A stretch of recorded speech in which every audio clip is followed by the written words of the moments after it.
ফিলিস্তিনের গাজা উপত্যকায় দখলদার ইসরায়েলি বাহিনীর চলমান হামলায় লাশের মিছিল যেন বেড়েই চলেছে। ইতিহাসের নিকৃষ্টতম এ গণহত্যা ও মানবাধিকার লঙ্ঘনের তীব্র নিন্দা জানিয়ে সারা বিশ্বে চলছে বিক্ষোভ ও প্রতিবাদ। কিন্তু এমন অবস্থায় দুনিয়ার কোটি কোটি মুসলিমের মনে প্রশ্ন, আল্লাহ কেন ফিলিস্তিনের মুসলমানদেরকে সাহায্য করছেন না, যেখানে আল্লাহ নিজেই বলেছেন ওয়া কানা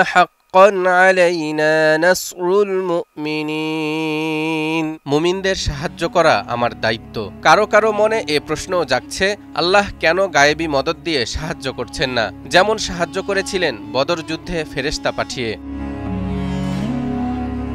বদর যুদ্ধে মহান আল্লাহ তাআলা মুসলমানদেরকে এক অভূতপূর্ণ বিজয় দান করেছিলেন। এ যুদ্ধে কুরাইশদের 1000 সশস্ত্র সৈন্যের বিপরীতে নিরস্ত্র মুসলিম যোদ্ধা ছিলেন মাত্র 313 জন। সাথে সম্বল ছিল কেবল 2টি ঘোড়া ও 70টি উট। মহান আল্লাহ বলেন, ওয়ালাকাদ নাসারাকুমুল্লাহু বিবাদরিন ওয়া আনতুম আযিল্লাহ ফাত্তাকুল্লাহা লাআল্লাকুম তাশকুরুন।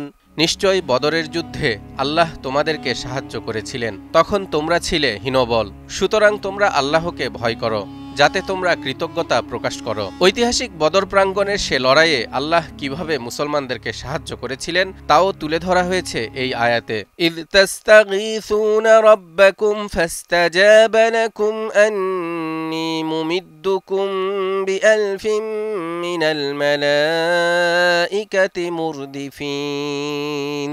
আর স্মরণ করো, যখন তোমরা তোমাদের প্রতিপালকের নিকট সাহায্য প্রার্থনা করেছিলে, তখন তিনি তোমাদের ডাকে সাড়া দিয়ে বলেছিলেন, নিশ্চয় আমি তোমাদেরকে 1000 ফেরেশতা দিয়ে সাহায্য করব, যারা একের পর এক আসবে।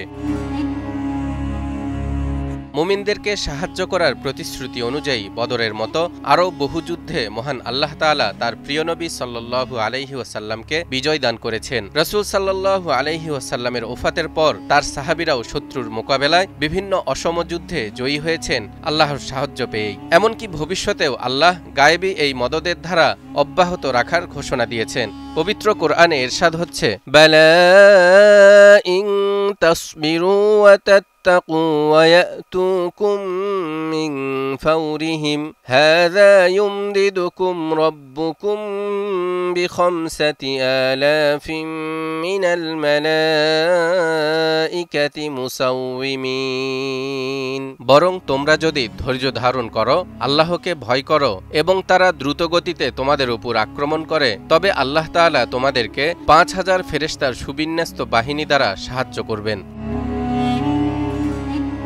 তাই অনেকের মনেই এখন প্রশ্ন, ফিলিস্তিনের এমন ক্রান্তিকালেও কি আল্লাহ ফেরেশতা দিয়ে সাহায্য করবেন না? কবে পাঠাবেন আল্লাহ সেই প্রতিশ্রুত সাহায্য? এর উত্তরও আল্লাহ দিয়ে রেখেছেন পবিত্র কোরআনে। ইরশাদ হচ্ছে, আম হাসিবতুম আন তাদখুলুল জান্নাতা ওয়া লাম্মা ইয়াতিকুম মাসালুল লাযীনা খালাউ মিন ক্বাবলিকুম মাসাতহুমুল বা'সাউ ওয়াদ-দাররাউ ওয়া যুলজিলু حتى يقول الرسول والذين آمنوا معه متى نصر الله ألا إن نصر الله قريب। তোমরা কি এমন ধারণা পোষণ করো যে তোমরা জান্নাতে প্রবেশ লাভ করবে, অথচ এখনো পর্যন্ত তোমাদের আগের লোকেদের মতো অবস্থা তোমাদের সামনে আসেনি? তাদেরকে বিপদ ও দুঃখ স্পর্শ করেছিল এবং তাদেরকে প্রকম্পিত করা হয়েছিল। এমনকি নবী ও তার সঙ্গের মুমিনগণ চিৎকার করে বলেছিল, আল্লাহর সাহায্য কখন আসবে? জেনে রেখো, নিশ্চয়ই আল্লাহর সাহায্য নিকটবর্তী। এই আয়াতের ব্যাখ্যায় তাফসিরের কিতাবে লেখা হয়েছে, মদিনায় হিজরত করার পর মুসলিমরা যখন ইয়াহুদি, মুনাফিক এবং আরবের মুশরিকদের পক্ষ থেকে বিভিন্ন পীড়া ও কষ্ট পেতে লাগলো, তখন কোন কোন সাহাবী নবী করিম সাল্লাল্লাহু আলাইহি ওয়াসাল্লামের কাছে গিয়ে বলল, ইয়া রাসূলুল্লাহ, আল্লাহর সাহায্য কখন আসবে? জবাবে নবীজি সাল্লাল্লাহু আলাইহি ওয়াসাল্লাম বললেন, আল্লাহর শপথ, মহান আল্লাহ এই দিনকে অচিরেই এমনভাবে জয়যুক্ত করবেন যে একজন আরোহী ইয়েমেনের সানআ থেকে হাজারে মাউত পর্যন্ত একা সফর করবে, কিন্তু তার মধ্যে আল্লাহ ব্যতীত অন্য কারো ভয় থাকবে না। কাজেই এই আয়াত থেকে বোঝা যায়, দুঃখ কষ্ট ও বিপদ আপদের মাত্রা চরমে না পৌঁছালে সাধারণত আল্লাহর গায়েবী সাহায্য আসে না। সাথে এটাও জানিয়ে দেয়া হয়েছে, তোমরা হতাশ হইও না, যে কোনো সময় আল্লাহর সাহায্য নেমে আসতে পারে।